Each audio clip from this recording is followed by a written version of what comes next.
Goeienaand Wikus, dis baie lekker om vanaand met jou te gesels natuurlik oor jou nuutste boek Erfstad spesifiek. Wikus, ek dink voordat ek begin, ek het natuurlik 'n hele rits vrae en ek wil so graag soveel as moontlik hiervan weet. Maar kan jy vir my so 'n bietjie vertel hoekom jy die boek geskryf het? Wat was die gaping, kan ek amper sê, in die kennis van die volk wat jy wou volmaak met die kennis in hierdie boek? Ek dink ek wil begin deur te sê die boek was in 'n groot mate 'n selfondersoek, ook met my eie reis en my eie worsteling met die Suid-Afrikanisme, met veral die oorgang wat na 94, 95 gekom het, en wat dit vir my ook as Christen beteken, in daardie sin ook veral vanuit soos wat ons miskien later sal aandag aangee vanuit die verbond, die gereformeerde verbondsleer, wat dit alles behels, ook hoe mens met jou eie tradisie omgaan, voor en na apartheid, maar die reis wat ek probeer karteer het my dan uiteindelik by hierdie punt uitgekom, wat ek uiteindelik dan die boek kon neerskryf. So dit is ten eerste miskien bedoel as 'n eie opname, 'n eie bestek opname, en ten tweede dan definitief bedoel as 'n gesprek in die wyeer gemeenskapsdebat tans. Dis wonderlik, Wikus. Ek dink die belangrikste ding is natuurlik mense eie poging om te verstaan. En dis wonderlik as mense so saam met 'n ou deur die pad kan stap van verstaan. Kom ons spring sommer weg met die titel, want dit is tog interessant, né? Dis so, ek wil amper sê effens ongewoon. Wat beteken Erfstad vir jou en hoekom het jy spesifiek hierdie titel gekies? Ja, miskien moet ek nou maar dit opbreek. Dit bestaan natuurlik uit twee dele, erf en stad, en ek wil oor beide twee goed sê. Erfenis beteken die punt soos wat ons dit maar verstaan, dat een mens of een geslag vir 'n ander geslag iets nalaat. En ek het dit ook bedoel, dan ook spesifiek binne die verbond, my eie lewe, maar ook my geslag se bydrae, wat laat ons na, wat het ons ontvang, hoe het ons daarmee omgegaan.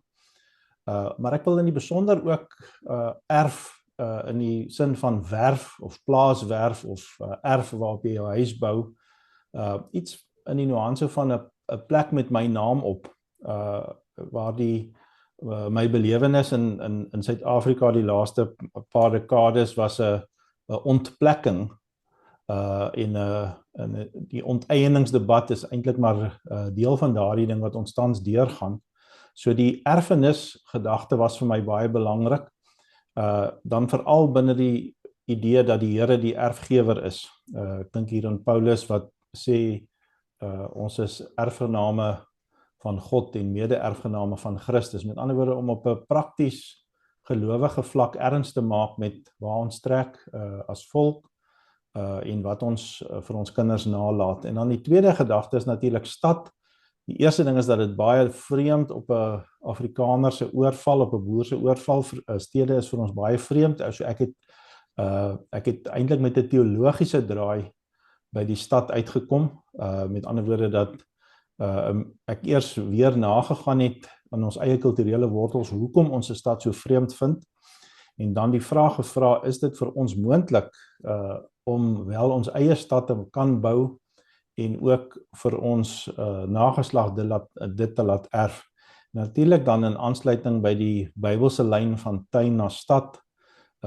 Interessant miskien net om te noem, daar's 'n etimologiese verband tussen die woord lig en die woord stad in Hebreëus, en dit het my ook bietjie aan die dink gesit oor waarom mens dan as 'n samelewing of as 'n nuwe samelewing, veral van die vertrekpunt vanuit Orania, dat ons 'n nuwe gemeenskap opvestig, vir 'n nuwe samelewing opvestig. Hoe lyk dit? Wat doen ons? Hoe wag ons Christus in met die wederkoms dan ook as volk wat die verbond van die Here ernstig opneem? So erfstad beteken my eie erfenis wat ek ontvang het en deurgee, en stad my negatiewe belewenis binne my kultuur oor stede.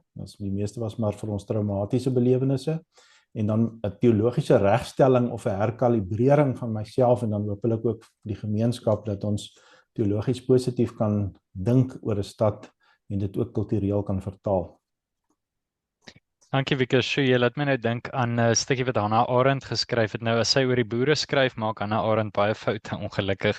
Maar daar's 'n interessante stuk waar sy sê toe die buitelanders gekom het om die goud en die diamante te myn, het die boere nie vreeslik omgegee nie, want hulle was nie vreeslik lief vir die stad nie, solank hulle net kon boer was hulle gelukkig. En dis eintlik 'n baie interessante perspektief. So ek dink is wonderlik dat ons daaroor praat. Nou, Wieke, ek wil so 'n bietjie later praat oor die eerste, tweede, derde en dan nou die vierde Afrikaner wat jy spesifiek hier aanspreek. Maar voordat ons daar kom, as 'n mens nou so verby die voorblad geblaai het en mens is verby die inhoudsopgawe, dan kom 'n mens by die eerste aanhaling wat jy gee. En ek gaan dit vir jou teruglees. Dit kom uit 1969, professor van der Walt se Republikeinse strewe. En dit gaan so, die aanhaling sê, dit dwing tot die gevolgtrekking. Of die konsekwensies van die kalvinistiese beginsel van volksgeroepenheid moet aanvaar word, ook op staatkundige gebied, en dan het die volk 'n staat. Of die standpunt van losse individue wat kontraktueel tot 'n staatsverband georganiseer word, moet aanvaar word en dan het die staat 'n volk. Nou ek weet die gedagte van verbond en kontrak staan sentraal, ook in alles wat ek en jy al ooit bespreek het. Ek dink die eerste gesprek wat ek en jy dalk ooit gevoer het was het jy gesê kontrak en verbond en jy weet, dis 'n baie belangrike konsep vir jou, maar kan jy vir my sê waarom jy hierdie ereplek aan hierdie aanhaling gegee het en wat dit beteken vir die leser? Wat wil hê die leser moet saamvat as hulle hierna kyk? Ek beskou die proefskrif van der Walt oor die Republikeinse strewe van die Afrikaner eintlik as 'n baken, maar miskien 'n ongekende of 'n onbekende baken. En daardie sentrale aanhaling verwoord eintlik wat ek met die boek weer wil oorbring. So ek is dankbaar dat dit eintlik in die laat 60s wel so gesê is. Daar's verskeie redes hoekom dit verlore geraak het of vergete geraak het. Een daarvan is dat die Afrikaner se geskiedenis eintlik 'n politieke geskiedenis is. Die amptelike geskiedenis van die Afrikaner is 'n politieke geskiedenis. En van die Unie-wording van 1910 af het die Republikeinse strewe wel met rukke en stote na vore getree, maar is eintlik effektief ondergeploeg.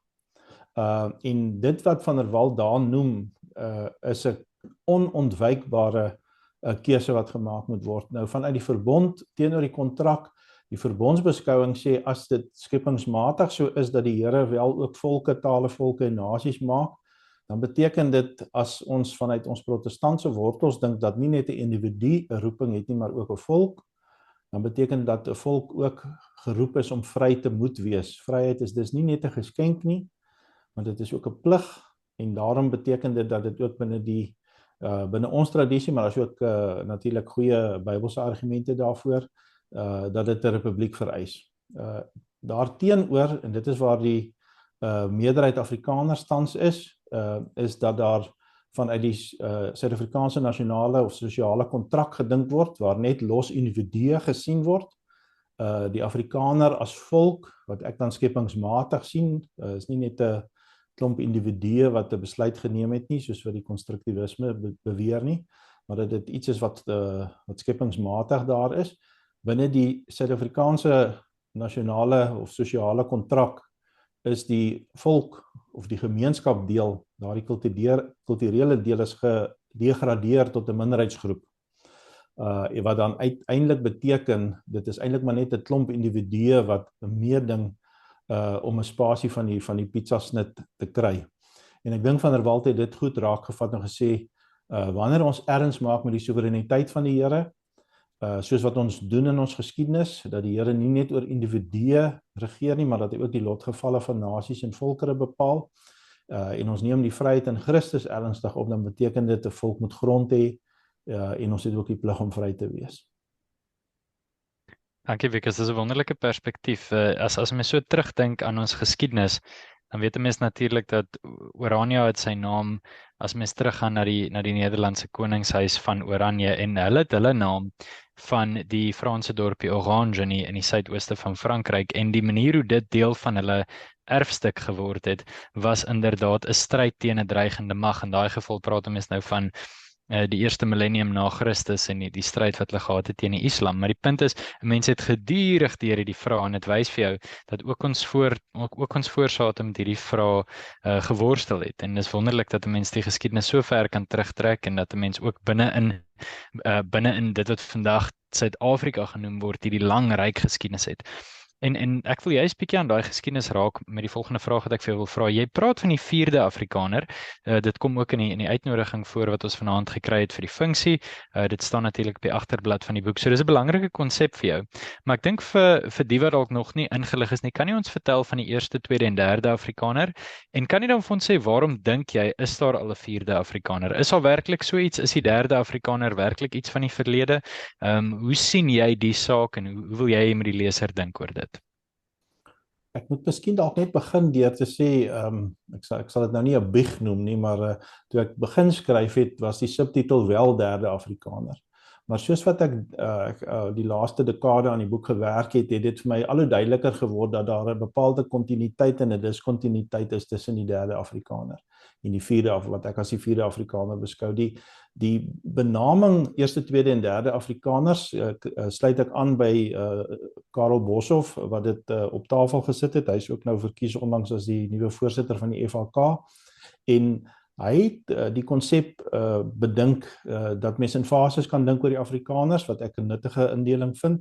Die 1ste Afrikaner, die wordingsgeskiedenis, die 2de Afrikaner, dit wat beskou word as die groot trek, die Boererepublieke daardie tydperk, en dan die 3de Afrikaner, veral die worsteling wat die Afrikaner het met die nasiestaat idee, dit wat eintlik tans ook in die debatte hoogtyd vier by die Afrikaner.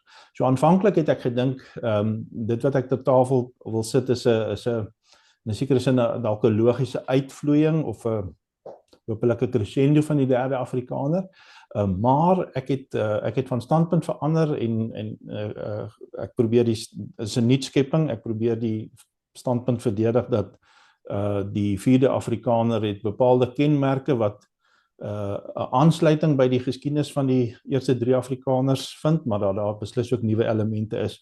En die twee basiese pilare van die 4de Afrikaner, die een is die kontinuïteit en die ander een is die diskontinuïteit.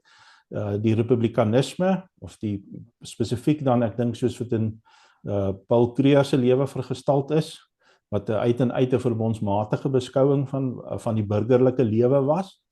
Ek dink dit behoort opgediep te word en dit behoort ons ook voor te sit. En kort kom dit daarop neer dat Afrikaners eie owerheid kies uit hulle self, uit hulle eie gemeenskap uit, met eedswering ook verantwoording hou en ook in daardie band hulle burgerlike lewe bestuur. Die diskontinuïteit is die groot olifant in die vertrek en dit is die kwessie van die arbeidsreformasie van die Afrikaner. In kort kom dit daarop neer dat die 4de Afrikaner die bewoning van gemeenskapsgrond en die bewerking van gemeenskapsgrond in balans met mekaar wil sien, en dat dit ook in sy konsekwensies beleef word, dat ons nie op die ou maniere kan voortgaan wat beide die 1ste, 2de en 3de Afrikaner in gemeen gehad het oor die arbeidskwessie nie. Met ander woorde, die 4de Afrikaner sê republikeins, ons kies ons eie owerheid, maar ons werk ook self. Dis in kort wat die 4de Afrikaner sê. Dankie Wikus, dis 'n interessante insig en ek sien uit om te sien hoe daardie tema homself ontvou in die akademie oor die volgende jare. Ek wil jou dan vat na 'n punt wat ek dink direk uit dit uitvloei en is iets wat jy reeds aangeraak het. Dis 'n groot belangstelling van myself en ek dink is 'n veld wat tans besig is om 'n herlewing te sien wêreldwyd en dit is die gedagte van die gereformeerde verbondsleer.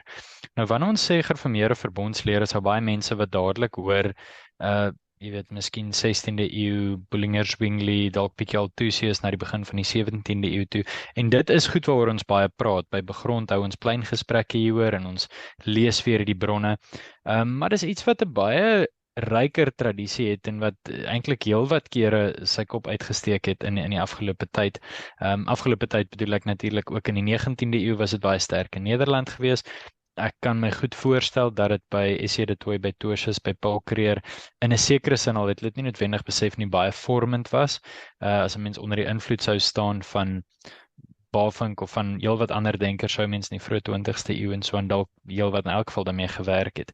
So ek sê dit want dis vir hulle wat aktief daarmee werk, is dit eintlik 'n redelike digte tema. Nou wil ek by jou weet, hoekom het jy gekies om die boek uit hierdie hoek te skryf? Ek dink die antwoord is dalk maklik, want dis maar, jy weet, ek kan amper voorspel wat ek dink jy daar gaan sê, maar ek wil nog steeds nie te min oor hoekom het jy daai hoek gekies. Maar dan wil ek ook vir jou vra, wat verstaan jy as die gereformeerde verbondsleer? En as iemand dit gaan raaklees in hulle boek, wat is die, amper sê die definisie of die handvatsel wat jy vir hulle wil gee om te verstaan wat dit is wat jy bedoel met hierdie verskriklike, gewigtige, nietemin belangrike opmerking? Ja, ek sê nou dat ek gekies het om die boek uit daardie perspektief te skryf van die gereformeerde of die Bybelse verbondsleer, maar in 'n sekere sin is dit dieper as dit. Dit is 'n lewens- en wêreldbeskoulike kwessie. Met ander woorde, in kort kom dit daarop neer, ek kan eintlik nie anders nie. Die openbaring van die Here, of wat ek glo gereformeerde teologie is verbondsteologie.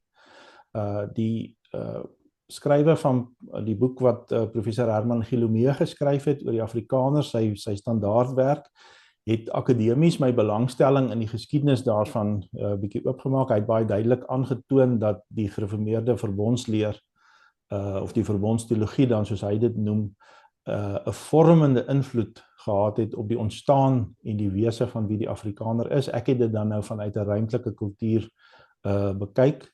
Die wonderlike wat ek toe ontdek het, is dat die ruimtelike kultuur van die Afrikaner is 'n Puriteinse konsep. Nou ek weet Puriteins is dalk miskien nou in ons ore 'n vreemde konsep, in die sin van dit is nou die suurpruime en die tipe van idee, maar ek bedoel dit in 'n positiewe sin. Paul Creer het in sy tyd met sy republikeinse sienings was almal daaroor eens dat hy Puriteins is. Dis ook 'n bekende feit dat die boere as Puriteine beskou is. En die Puriteine het 3 sienings gehad oor die verbond van die Here. Een daarvan het nog bietjie by ons oorgebly, die ander 2 het eintlik bietjie vervaag. Die eerste een is natuurlik wat ons noem die gemeentelike verbond, soos wat mense maar in die kerk dit aantref. Ek spreek my nie baie oor dit uit in die boek nie. Die tweede een is die huwelik as verbond. Deesdae is dit ook al baie minder op die agtergrond, die kontraktuele word baie meer na vore gebring by die huwelik deesdae met die jong mense as die verbondsidee. En dan die een wat ek eintlik 'n beroep op doen moet ons herwin, is die burgerlike verbond.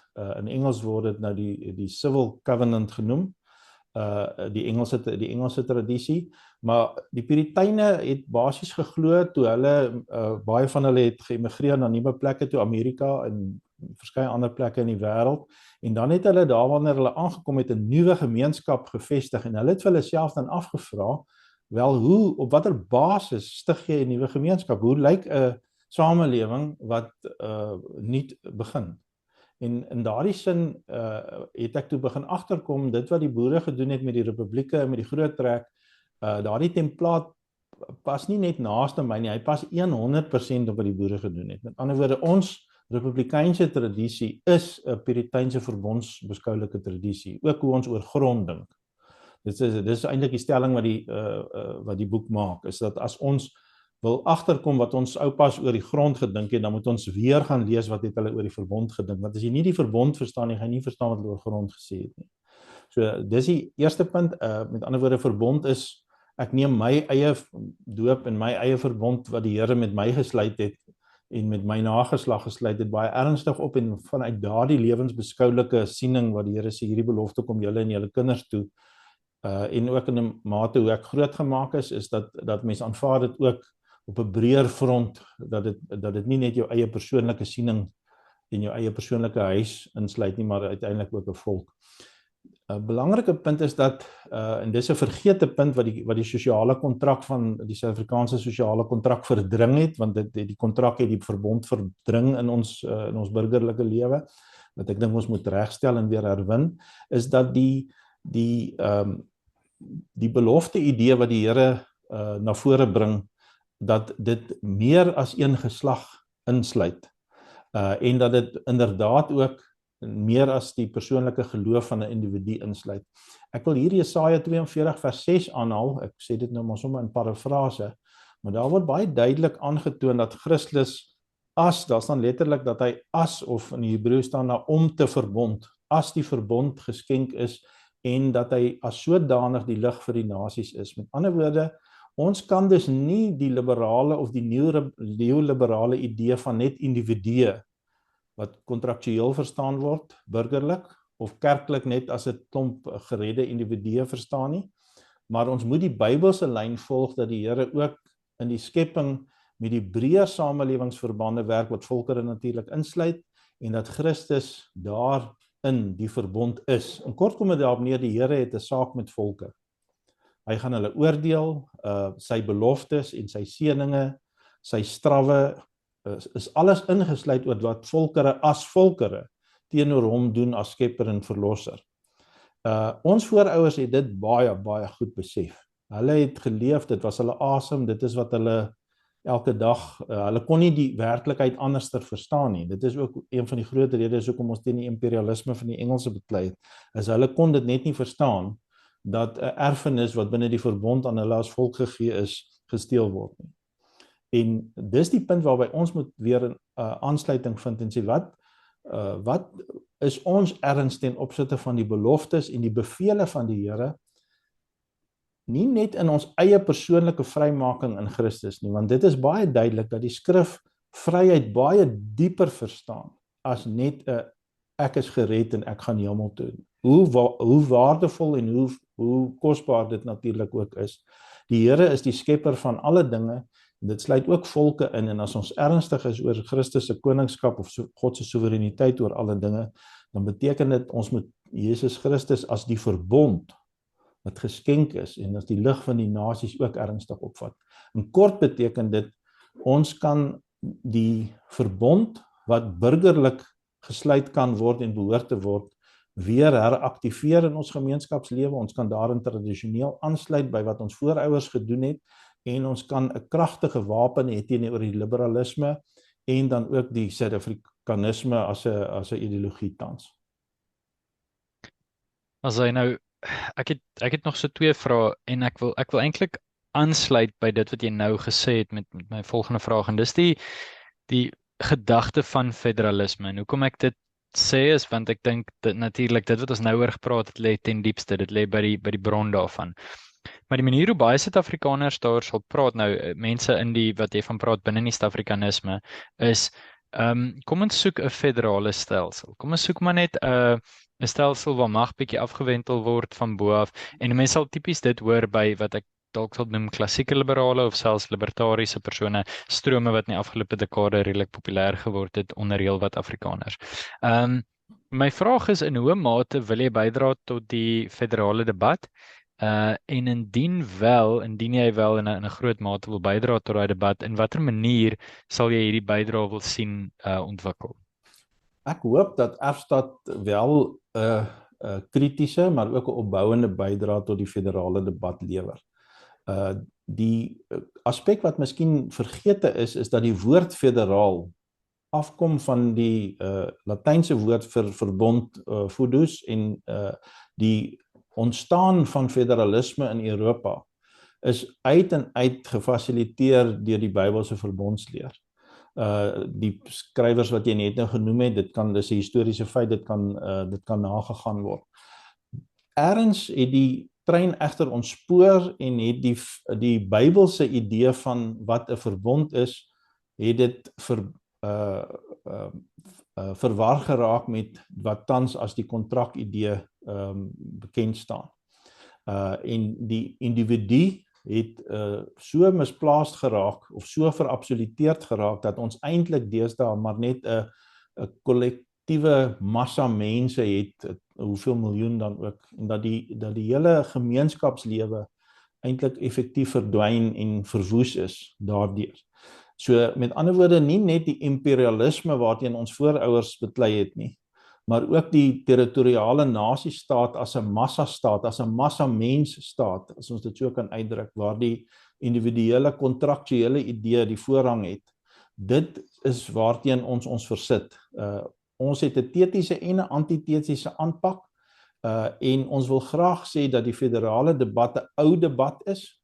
Trouwens, ek is oortuig daarvan dat die Wes-Europese protestantisme 'n wesenlike deel bygedra tot die vorming van die moderne wêreld. En dat dit wat tans as demokraties en al daardie tipe van goed is wat die mense so hoog opag, het hulle wortels eintlik in Bybelse konsepte gehad. Die tragiek is egter dat die verbond vergeet is in die debat. So dis die eerste punt wat ek hoop Erfstad na vore sal bring om te sê wanneer jy oor federale denke praat of federalisme praat, dan kan jy nie daaroor praat sonder sy historiese konteks van die Bybelse verbond nie. Dit is nie wetenskaplik nie, is nie akademies nie, maar dit is ook gevaarlik want dit maak jou oop vir allerlei ander misopvattings. Die tweede punt wat jy genoem het, is dat die debat swaai tog in die federale gesprek, maar dan hoor 'n mens meer die woord afwendeling van mag. Ek persoonlik dink dit is nog 'n oorblyfsel van die Britse monargale idee, dat die koning was ook gewoond om vir sy leenhede of vir sy landhede mag af te wendel. Ek beskou dit nie as 'n baie goeie antwoord op dit wat tans aan die gang is nie. Dit is met ander woorde nog nie, die hele punt het nog nie deurgebreek as mens net oor afwendeling van mag praat nie, want die sentralistiese idee, die koning op sy stoel wat vir jou mag afgee, is nog steeds deel van die pakkie. Mens sal dit nog steeds hoor in die regering moet dit, of sal hulle dit toestemming vir dat. So ons manier van dink het eintlik in 'n afwendeling van mag idee opgegaan en ek dink nie dit is ek dink dit gaan 'n droë boorgat wees. Ek dink nie dit gaan water oplewer nie. Ek wil eerder daaraan aansluit, jy het ook net nou dit genoem van Johannes Althusius. Hy word in 'n sekere sin beskou as die vader van die federalisme. En dat hy het met die gedagte gekom van meelewendheid of deelnemende meelewendheid, simbiose, so hy dit nou sou sê, maar hy beskryf dan wat later in die regsterme as subsidiariteit beskou is. In Afrikaans, gewone Afrikaans beteken dit eintlik maar net dat jy eers die huis van die fondament af steen vir steen onder opbou, met ander woorde 'n groeiende selfbeskikking van gemeenskappe van onder af, en dat jy later die dak opsit. So ek hoop dat dit ook verdiepend inwerk op die debat, dat die federale debat 'n goeie debat is tans. Ek dink enige sentralisme en enige imperiale trekke moet afgebreek word. Ek is as republikein wesenlik daarteen gekant. Ek sal nooit daarmee kan vrede hê nie. Maar afwendeling van mag is eintlik nog 'n monargale term. Dit is nie werklik republikeins nie. Republikeins dink subsidiariteit, dink opbou van mag van onder af. En dan my laaste punt is, en dit is 'n moeilike punt tans om in te sien, omdat dit nie so helder is vir almal dat gemeenskapsgrond en bewerking van gemeenskapsgrond, bewoon en bewerk by mekaar moet hoort nie, is dat die boek stel dan ook dat enige federale debat wat die Afrikaner aanpak, wat nie 'n nuwe arbeidsetiek van die Afrikaner insluit nie, sal gedoem wees om presies dieselfde mislukkings van die verlede weer op te diep. Al sou dit 'n afwendeling van mag argument insluit, dit gaan wesenlik nie verskil van dit wat vroeër geprobeer is nie. So die boek kom en sê ons kan nie die eie arbeid kwessie losmaak van die federale debat nie. Trouwens, ek is van oortuiging dat vanuit Orania met ons nuwe arbeidsetiek wat ook nog wordend is of onder konstruksie is, maar ten minste is daar die openheid om dit te sê dat ons dit wil doen, dat die Afrikaner, die vierde Afrikaner dan van nuuts af met ander gemeenskappe 'n nuwe band kan maak, 'n nuwe amper sê gemeenskap van gemeenskappe daar kan stel, omdat dit werklik nie gebaseer is soos op die ou arbeidspraktyke van die verlede nie. So ons wil wel republikeins wees, maar ons wil dit doen met die besef dat ons ook die arbeid op daardie manier moet hanteer. Dankie Wikus. My laaste vraag sou eintlik gewees het, jy weet, jy woon in Orania, jy praat baie van Orania, maar jy het dit in 'n sekere sin nou geantwoord, maar ek dink miskien kan ek nog steeds bly op die tema van Orania. hierdie boek is natuurlik dink jy weet myns insiens relevant vir iemand wat in Pretoria sit, in die Kaap sit, in my geval in Duitsland sit, of vir iemand wat in Orania sit, maar waarom kies jy spesifiek om jou op Orania toe te spits en wat wil jy spesifiek hê moet die Oranier raak lees binne in die bladsye van Erfstad? Ja, ek kan ongelukkig nou nie ontkom om dit ook maar weer op 'n persoonlike vlak binne 'n roepingskader te sê nie dat met ek beskou dit maar dat ek Orania toe getrek het. Met ander woorde, daar was wel stootfaktore, maar daar's ook 'n stuurfaktor. Met ander woorde dat ek as ek die verbond ernstig opneem en grond ernstig opneem en dit wat God oor arbeid sê en beveel en dit wat reg is en nie reg is nie. Met die lig wat ek nou tot my beskikking het, is dit hierdie plek langs die rivier hier wat al daardie punte vir my bymekaar bring in praktyk, nie net in teorie nie. Met ander woorde die idee dat Orania 'n onwerkbare droom is of 'n geïdealiseerde droom is nie meer waar nie. Die eerste 30 jaar van die vestigingsfase het dit afgehandel. Die vraag of dit moontlik of onmoontlik is nie meer ter tafel nie. Dit is moontlik. Die vraag is nou 'n kwessie van na gewilligheid of as ons dit teologies wil stel na gehoorsaamheid of ongehoorsaamheid nie. So by my is dit 'n gewetenskwessie. Ek weet dit is gevaarlik, maar binne die verbondskader kan 'n mens nie daaroor praat sonder die gewete of medewete met God nie. Dat uiteindelik is dit die manier hoe ek tans binne die lig wat ek het gehoorsaamheid wil doen, wil uitwerk. In daardie sin is Orania, ons is 3000 groeiend, maar ons is in daardie sin 'n plekhouer, hopelik, vir 'n groeiende gemeenskap wat by ons aansluit, wat Republikeins wil wees, maar wat werklik ook tot die besef kom dat jy kan nie gemeenskapsgrond bewoon en jy dit nie self bewerk nie. Jy gaan dit nie binne die verbondskader kan behou vir die nageslag nie. Daar's nie 'n manier nie. So as ons dit werklik besef, dan hoort ek hier, dan wil ek hier wees, en dan wil ek ook my bydra vir my geslag en vir my nageslag hier uitwerk.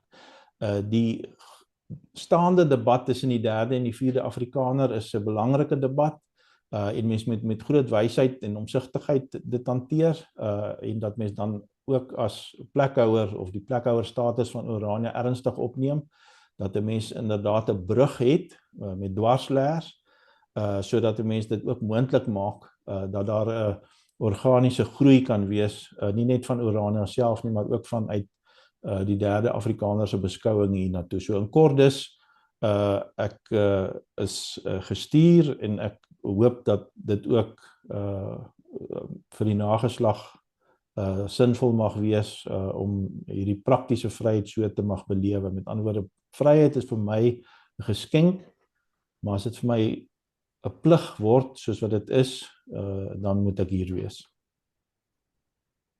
Also Wikus, baie dankie. Dankie vir jou tyd en dankie dat jy my gevra het om deel te wees van hierdie geleentheid so van ver af. Baie sterkte ook met die bekendstelling en met die gesprekke wat volg. Ek wil amper sê met die verdediging, maar ek is seker jy gaan baie vriende kry wat met jou saamstem. Alles van die beste en groete hier uit Duitsland uit. Ek sien daarna uit om binnekort my eie koepie vas te hou. Mooi aand Baie verder. dankie, ek waardeer dit en dankie vir jou moeite hoor. Totsiens. Totsiens.